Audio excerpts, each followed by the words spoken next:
Pouvez-vous faire notre lessive, maman? A souri Jessa en me tendant un grand sac de vêtements de spa. Nous avons un massage à 11 h et un brunch après. Elle n'a pas demandé. Elle a assigné. Mes mains étaient encore humides d'avoir rincé la vaisselle quand elle a poussé le sac dans mes bras comme si de rien n'était. Derrière elle, sa mère a ajusté un foulard en soie et m'a adressé un sourire rapide et plat, le genre de sourire qui voulait dire « Nous sommes généreuses rien qu'en vous incluant dans les tâches du matin ». J'ai hoché la tête par habitude, non par approbation. Elles sont parties dans un nuage de parfums et de rires, glissant dans la voiture de mon fils comme si l'air autour d'elles leur appartenait. Je suis resté à la fenêtre quelques secondes après leur départ. Le silence dans la cuisine est devenu oppressant comme de la vapeur. Le sac de linge était plus lourd qu'il n'y paraissait, des peignoirs en éponge, des pantoufles, ce qui ressemblait à un kit d'enveloppement aux algues qui fuyait à moitié à travers une pochette zippée. Mais ensuite, à côté du sac, je l'ai vu, le sac à main de Jessa. Elle l'avait laissé sur le plan de travail de la cuisine, juste à côté du plateau de courrier. Il était élégant, de couleur crème avec des accents dorés et le nom d'un créateur que je ne reconnaissais pas mais que j'ai instinctivement su être cher. J'ai tendu la main, avec l'intention de le déplacer sur le côté, pour le mettre en sécurité. Mais au moment où j'ai touché la lanière, une étrange oppression a serré ma poitrine, pas de la curiosité, mais quelque chose de plus profond, un pressentiment, un avertissement. J'ai marqué une pause, me disant qu'il était mal de fouiller. Mais ensuite je me suis souvenu des dîners auxquels il ne m'avait jamais invité, des week-ends dont j'entendais parler après coup, des remarques passives insinuant que je ne serais pas à l'aise de toute façon, des exclusions silencieuses. Et de la façon dont elle avait dit, « Pouvez-vous faire notre lessive, maman ?» Comme si je n'avais pas d'autre but. Mon pouce a effleuré la fermeture éclair avant que je ne m'en rende compte. À l'intérieur, niché entre une carte cadeau pour le spa et un brillant à lèvres rose, il y avait quelque chose qui m'a noué l'estomac, ma carte de crédit.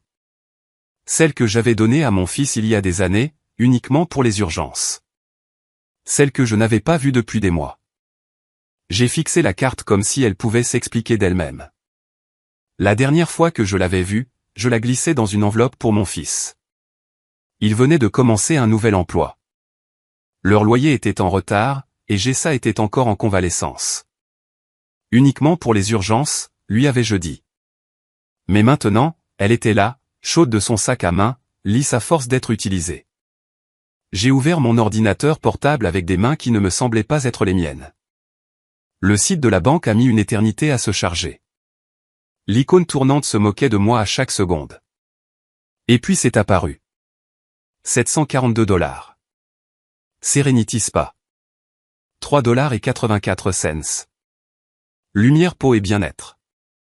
129 $. Brunch au Café Mondo. 2 autres transactions en attente.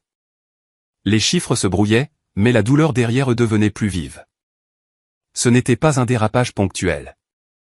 C'était une habitude, un choix. J'ai fait défiler plus bas.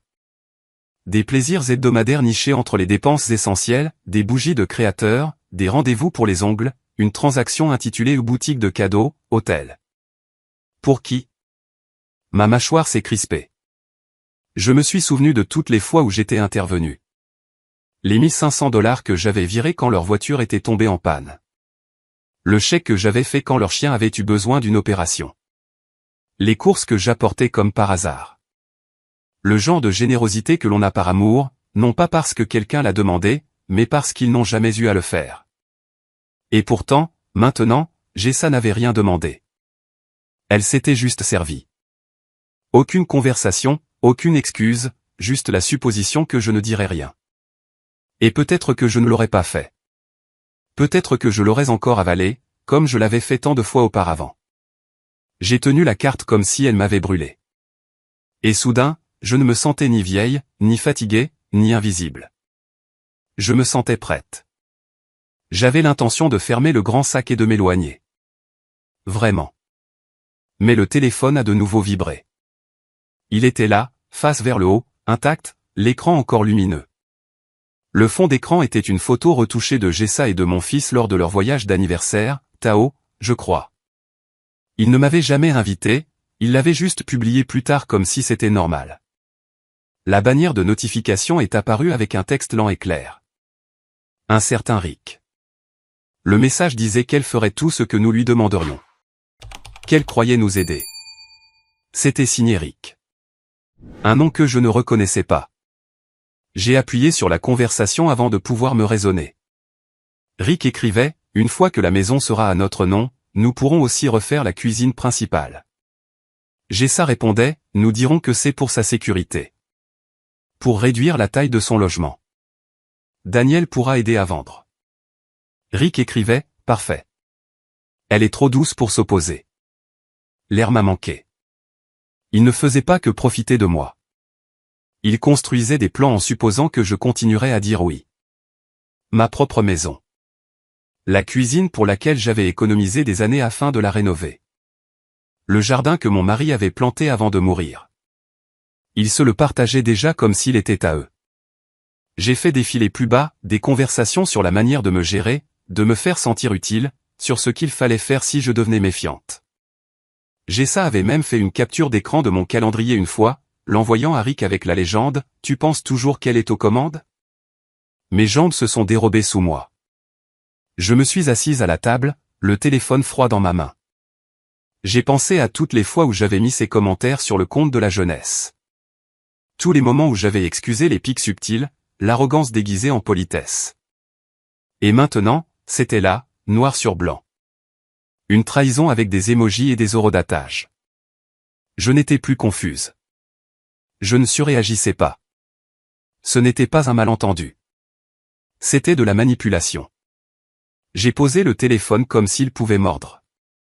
Mon pouls était régulier maintenant. Froid mais sûr. J'avais passé des années à être généreuse. Il était maintenant temps d'être clair. J'ai de nouveau ouvert mon ordinateur portable. Cette fois, non pas pour faire défiler, mais pour protéger ce qui était à moi. J'ai appelé Daniel, mon voisin et l'ami le plus proche de mon défunt mari depuis plus de 30 ans. Il était là quand nous avons coulé les fondations de cette maison. Il connaissait chaque craquement du plancher, chaque amélioration durement gagnée, et il me connaissait assez bien pour ne pas demander pourquoi ma voix tremblait. Il a juste dit, « J'arrive », et il a raccroché. 20 minutes plus tard, il est entré dans la cuisine avec 2 cafés, un bloc-notes jaune, et ce même hochement de tête silencieux qu'il adressait à mon mari quand quelque chose devait être réparé. Nous nous sommes assis à la table comme si nous planifions un jardin. Sauf que cette fois, c'était un nettoyage. D'abord, nous avons appelé la banque. La carte a été annulée. Le compte d'urgence commun que j'avais ouvert après leur première fausse alerte de bébé a été bloqué. Son nom a été retiré. Le nom de Jessa n'y avait jamais figuré, mais j'ai vérifié 2 fois pour en être sûr. Ensuite, nous avons examiné les documents. Le titre de propriété était toujours à mon nom, Dieu merci. L'assurance, les directives médicales, les petites choses auxquelles personne ne pense jusqu'à ce qu'elles comptent. Je les ai déplacés avec mes bijoux et la montre de mon défunt mari dans l'ancien coffre-fort ignifuge que nous gardions sous le lit. Il se trouve maintenant au fond du placard de l'entrée de Daniel. Il comptait sur votre gentillesse, a dit doucement Daniel. Pas sur votre lucidité. J'ai hoché la tête.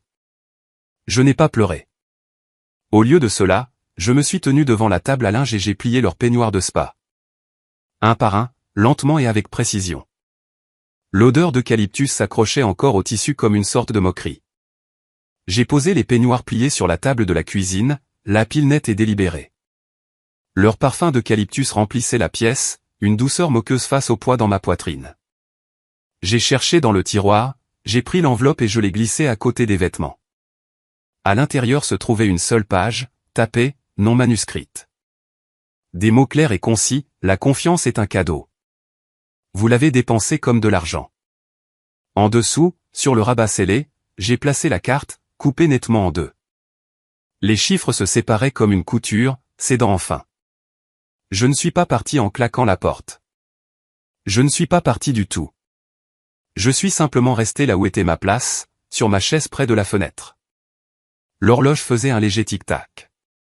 La lumière se déplaçait sur le sol, et la maison retenait son souffle avec moi. Daniel avait proposé de rester, mais je lui ai dit non. C'était mon moment.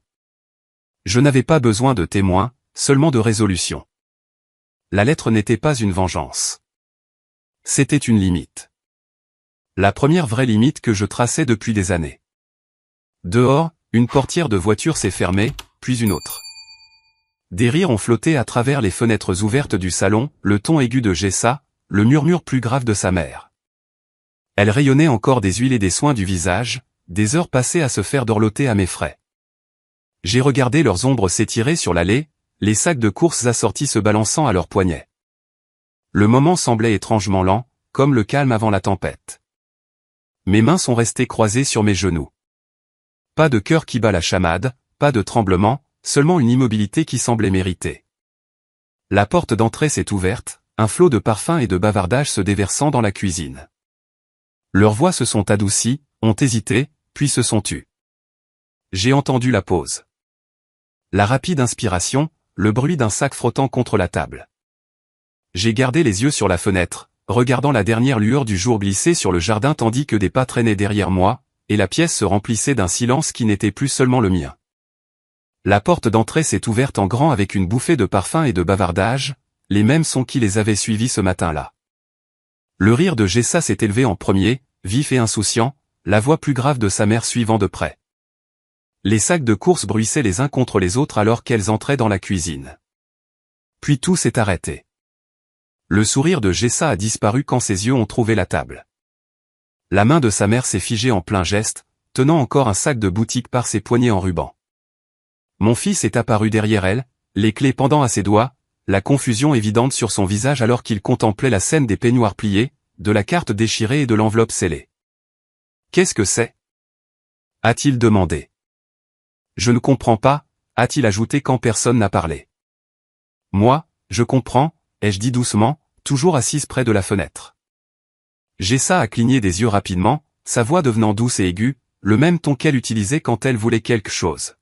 « Maman, ce n'est pas ce que tu penses. » Sa mère s'est avancée, le ton suave et maîtrisé. « Vous comprenez sûrement que nous essayons seulement de gérer les choses pour vous, Corinna. Vous avez été sous beaucoup de stress. Je n'ai pas bougé. Vous avez utilisé ma maison, mon argent, mon silence. J'ai prononcé chaque mot délibérément. Ces trois choses ont disparu maintenant.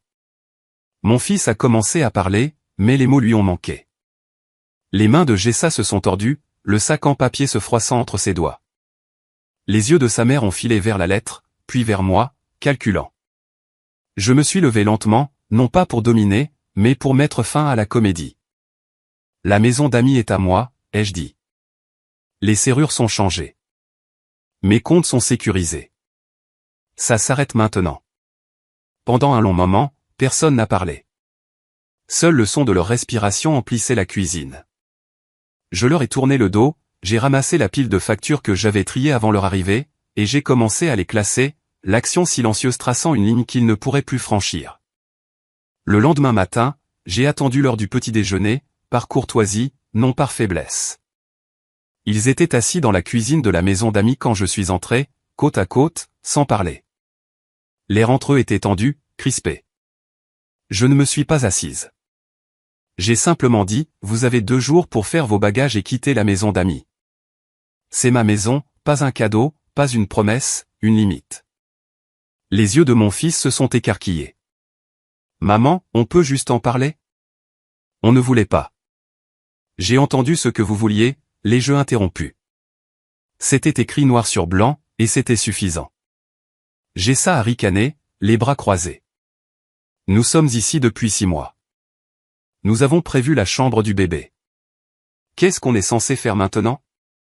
Vous êtes censé grandir, ai-je dit calmement. Et recommencer ailleurs, un endroit qui ne nécessite pas de prendre à quelqu'un d'autre. Elle a de nouveau ouvert la bouche, mais mon fils a levé la main. Allons-y, a-t-il marmonné, la voix basse. On va trouver une solution. J'ai hoché la tête et je me suis retourné vers la porte. Je ne suis pas resté pour superviser.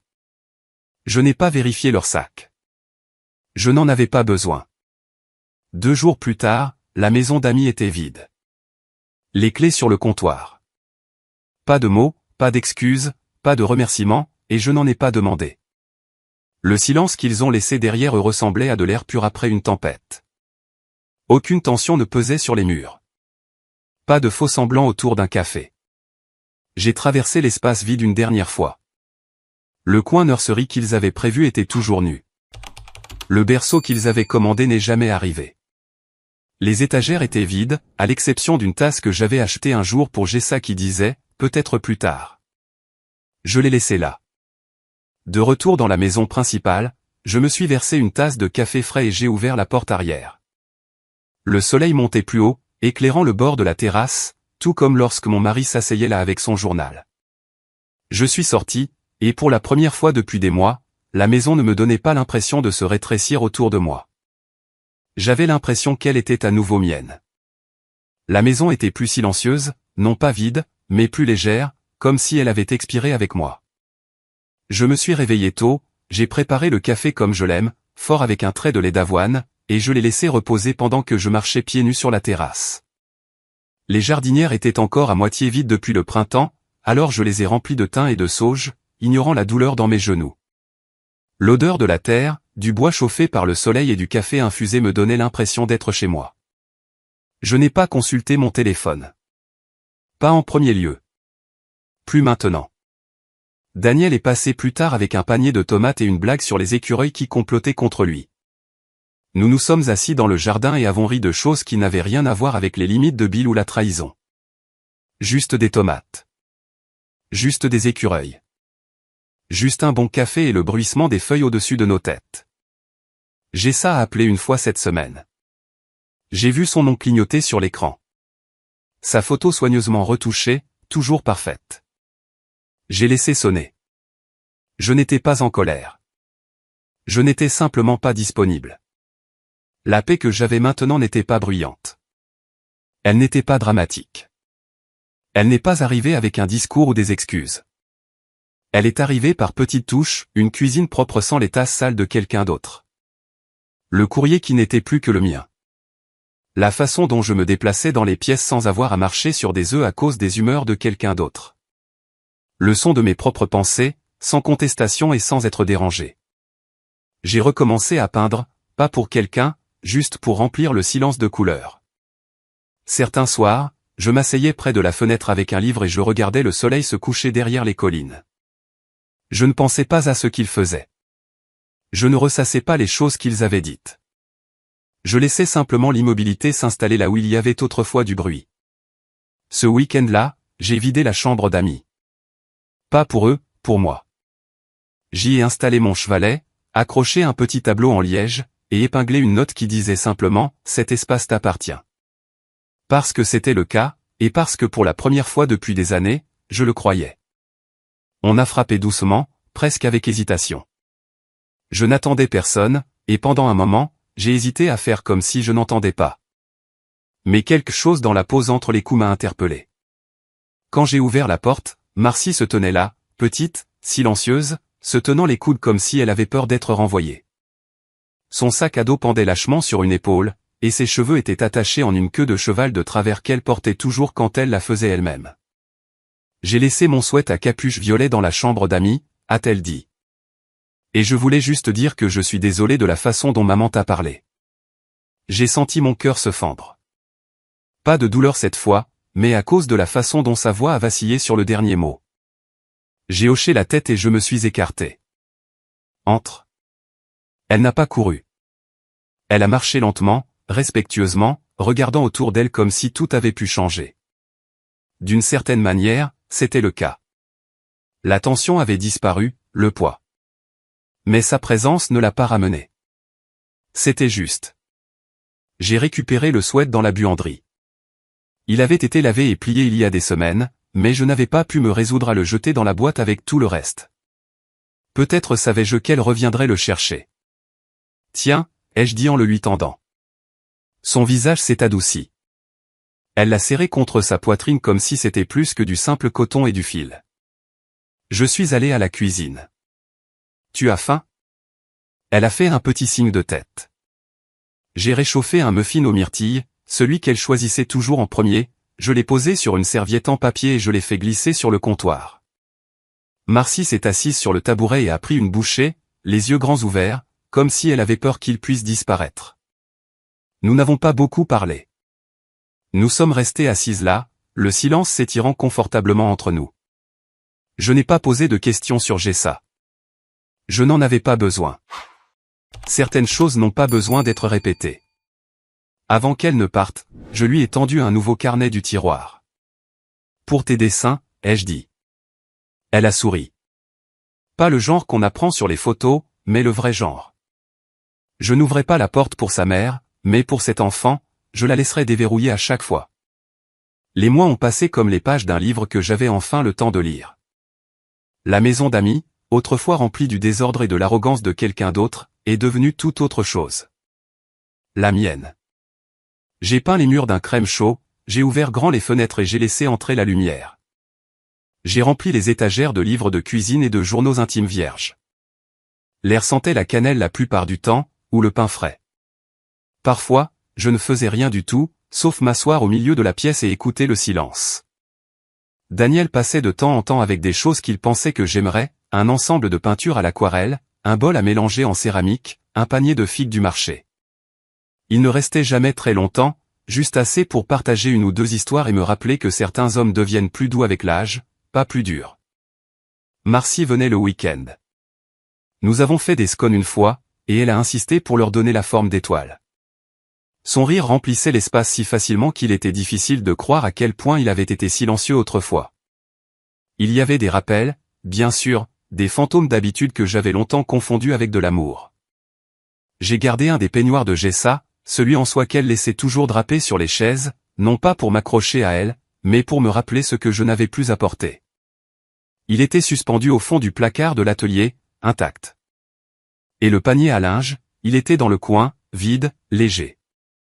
Autrefois, ce panier avait contenu le poids des désordres, des besoins, des projets des autres.